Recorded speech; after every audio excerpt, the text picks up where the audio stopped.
there, welcome to the channel. I just want to touch upon a story that I've read this morning. It involves Crystal Palace fan group Holmesdale Fanatics who have hit out over Newcastle's takeover. They condemn the Premier League's total hypocrisy. They unveiled a banner at yesterday's 1-1 draw at Selhurst Park with Newcastle, and Croydon Met Police have revealed they're carrying out an inquiry into the banner. Some human rights campaigners have expressed disbelief at the police investigation. We've got our club back. A guy with a head like a sword to chop someone's head off with PIF on the front, and they said the owner's test: terrorism, beheading, civil rights abuse, murder, censorship, and persecution. Now, I know that we've got a lot of people who feel very defensive about this and think this might be racism, but if you were to work through though that list, so let's start with terrorism. The state of Saudi Arabia and wealthy individuals from Saudi Arabia have, beyond all dispute, funded global jihad for the best part of 40 years. There's no doubt about that. Even if you look at when the Soviet Union invaded Afghanistan, they funded there. If you look in Central Asia, if you go to Bosnia, if you look at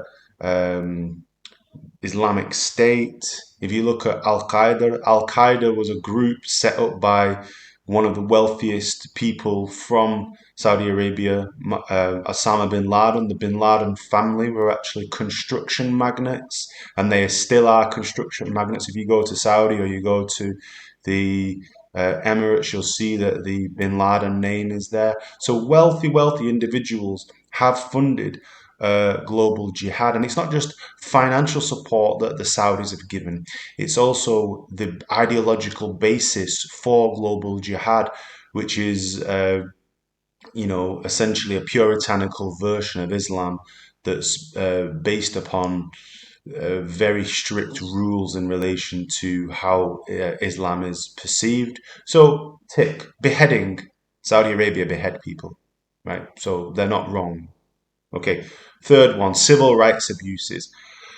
Amnesty International, I know there's a lot of debate over how relevant Amnesty International are, but for me, I take what they say as being correct. And one case that I followed slightly was the case of a Shia cleric, Nimr al-Nimr, Sheikh Nimr al-Nimr, and he was a Shia cleric. Saudi Arabia is a predominantly Sunni Muslim country. There are about 5 to 10% of the population of Saudi Arabia are Shias, and there's no doubt that they are a persecuted minority.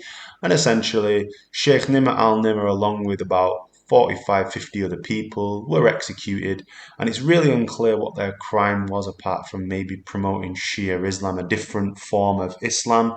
And let's not talk about homosexuality or women. Let's leave that there. Murder. If you believe what the United States Intelligence Service have said, one murder that people believe happened, the execution and chopping up of Jamal Khashoggi in the Saudi embassy in Istanbul, Turkey. So that's one allegation, and there have been others. Censorship. Well, to be fair, most countries have got some level of censorship in them, but Saudi definitely have censorship. And persecution.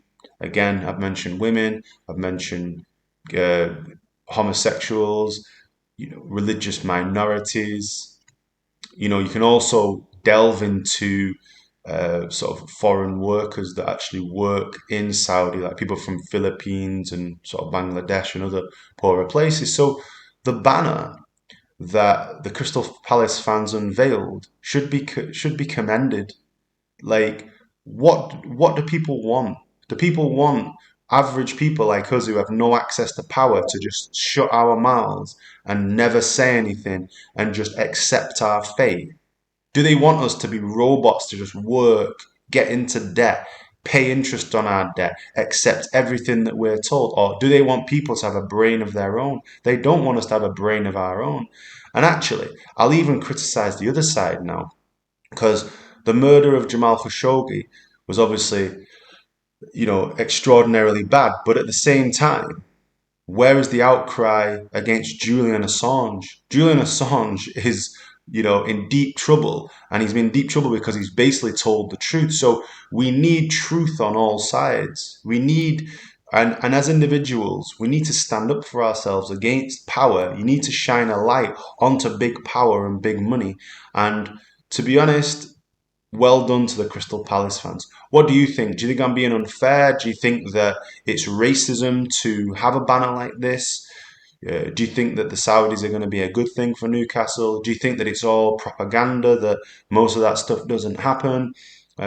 What's your view on these issues? But I must say that my gut feeling is that I'm proud of the Crystal Palace supporters. I've historically not particularly liked Crystal Palace, I'll be honest with you. Not really like that sort of Croydon wide boy thing, but if this is the direction and this is the type of supporters that they have who are politically aware, then respect to Crystal Palace, respect to their fans, and respect to their ultras for actually having the balls to put up a banner like that. And I hope that the banner sparks some conversations into how the Premier League vet owners and the type of dodgy things that allegedly have been going on. And obviously, you'll see that the Qatar World Cup is now increasingly coming in the news because it's approaching.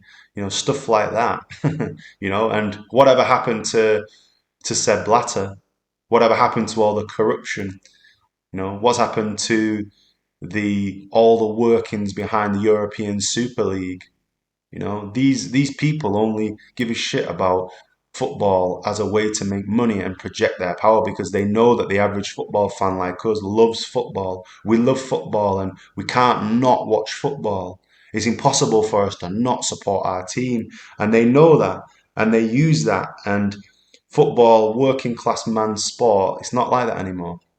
Anyway, I've ranted a bit, but what do you think? Give me your views. Thank you. Thanks for watching. Please subscribe as well. Cheers.